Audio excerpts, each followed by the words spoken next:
All right, so once you're prepped out, so the last thing we got to do is put the starter strip up down here flush.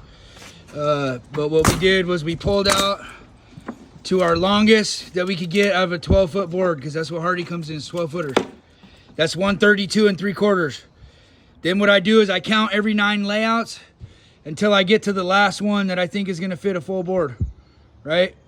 And then from there I measure backwards just to see if I'm gonna end up with a little 3-inch piece or something at the end over there. That's what I never want to do. So as long as I have like a 12-inch piece or bigger, I'm happy with that. I'm fine with that. If not, then what I do is I find that course starter and I get rid of that whole thing. So once I confirm that we're not gonna end up with a little 3-inch piece, I take that number, I come over here, I scribe my board. It already has an 1.25-inch mark on it or a 7-inch reveal. That's gonna be a rough guide mark for Aaron to hang boards off of. What I did was I marked that at my 132 3/4, and this is what we call a starter. All starters are gonna get cut on the left side. So for me and him to work together, we always start our courses on the left. So that's always a starter. That end is always a finisher. Starters always get cut on the left. Finishers always get cut on the right. I always look at the board on my table like I would as my board on the wall, if that makes sense. Then I cut my first board, I get my drop.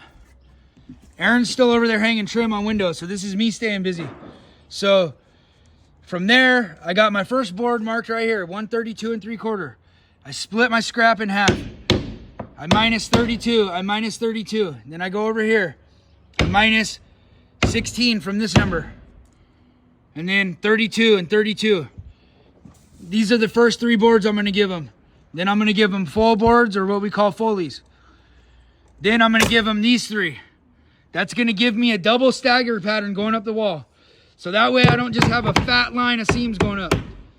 It'll be boom, and then a 32 break, 32 break, and then it'll drop back in between the first 2. And I'll show you what that looks like later. But that's how I get my numbers.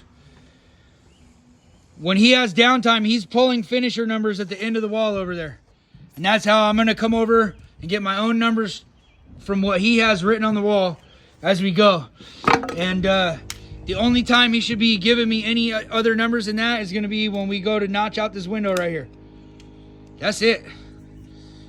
Easy peasy.